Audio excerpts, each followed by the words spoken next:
ಅನುದಾನ ತಾರತಮ್ಯದ ವಿಚಾರ ಕಲಾಪದಲ್ಲೂ ಕೂಡ ಪ್ರತಿಧ್ವನಿಸಿದೆ. ನಿರೀಕ್ಷೆ ಅಂತೂ ಇತ್ತು, ಸೆಷನ್ ಸ್ಟಾರ್ಟ್ ಆದ ಕೂಡಲೇ ಈ ವಿಚಾರ ಜ್ವಾಲೆಯಂತೆ ವ್ಯಾಪಿಸಬಹುದು ಅಂತ. ಪರಿಷತ್ನಲ್ಲೂ ಕೂಡ ಅನುದಾನ ತಾರತಮ್ಯದ ವಿಚಾರ ಪ್ರಸ್ತಾಪಿಸಿದೆ. ಕೇಂದ್ರ ಸರ್ಕಾರ ಒಂದೇ ಒಂದು ರೂಪಾಯಿಯನ್ನ ಕೂಡ ಬಿಡುಗಡೆ ಮಾಡಿಲ್ಲ ಅಂತ ಕಾಂಗ್ರೆಸ್ ನಾಯಕರು. ರಾಜ್ಯಕ್ಕೆ ಕೇಂದ್ರದ ಅನ್ಯಾಯ ಆಗಿದೆ ಅಂತ ಸಿಎಂ ಕೂಡ ಗರಂ ಆಗಿದ್ದಾರೆ.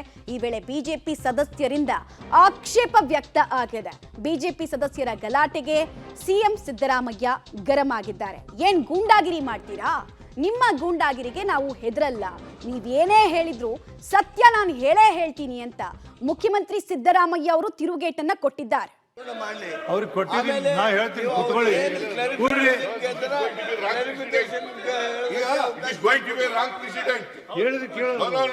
ಕ್ವಶನ್ ಉತ್ತರ ಕೊಡ್ತಾ ಇದ್ದೀನಿ. ಕ್ವಶನ್ ಕೇಳಿದ್ದಾರೆ, ನಾನು ಉತ್ತರ ಕೊಡ್ತಾ ಇದ್ದೀನಿ.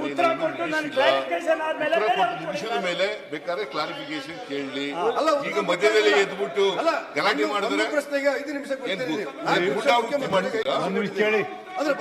ಗೂಂಡಾಗಿರಿ ಮಾಡ್ತೀರಾ? ಎದುರಲ್ಲ,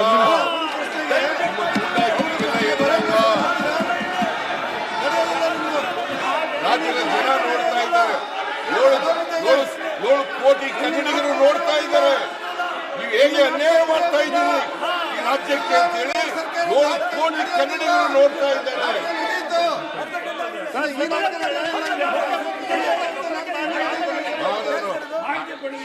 ಮಾಹಿತಿ ಕೊಡ್ತಾ ಇದ್ದೀವಿ.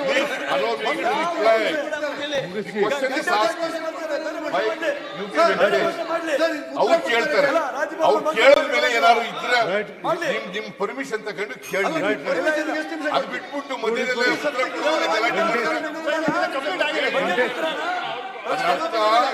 ಅದರ ಅರ್ಥ ಅವರು ತಪ್ಪು ಮಾಡಿದ್ದಾರೆ, ತಪ್ಪುಗಳನ್ನು ಹೇಳ್ಬಾರದು ಅಂತೇಳಿ ಗಲಾಟೆ ಮಾಡಿದ್ದಾರೆ.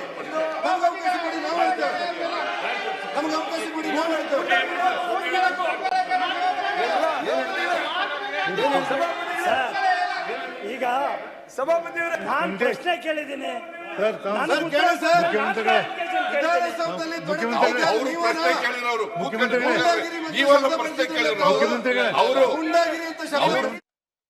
ಸಿಎಂ ಸಿದ್ದರಾಮಯ್ಯ ಅವರು ಬಿಜೆಪಿ ನಾಯಕರ ಆಕ್ಷೇಪ ಅಂದ್ರೆ ಎಲ್ಲವೂ ಸರಿ ಇದೆ, ಸಮರ್ಥಿಸಿಕೊಳ್ತಾ ಇದ್ರಲ್ಲ ಕೇಂದ್ರದ ವಿರುದ್ಧ, ಆ ವಿಚಾರಕ್ಕೆ ಸಂಬಂಧಪಟ್ಟಂತೆ ಕಿಂಡಕಾರಿದ್ದಾರೆ. ಜೊತೆಗೆ ಸತ್ಯ ನೀವೆಷ್ಟೇ ಜೋರ ಕಿರ್ಚಿದ್ರು ಕೂಡ ಅದು ಸುಳ್ಳಾಗಲ್ಲ, ಅನುದಾನ ತಾರತಮ್ಯ ರಾಜ್ಯಕ್ಕಾಗಿರೋದು ನಿಜ ಅನ್ನುವಂತಹ ವಿಚಾರವನ್ನ ಪ್ರಸ್ತಾಪ ಮಾಡ್ತಾ ಇದ್ರು. ಇದಕ್ಕೆ ಬಿಜೆಪಿ ನಾಯಕರ ಆಕ್ಷೇಪ ಕೂಡ ಇತ್ತು. ಸದನದಲ್ಲಿ ಕೋಲಾಹಲ ಇಲ್ಲೂ ಕೂಡ ಏರ್ಪಟ್ಟಿದ್ದನ್ನ ನಾವು ನೋಡ್ತಾ ಇದ್ವಿ.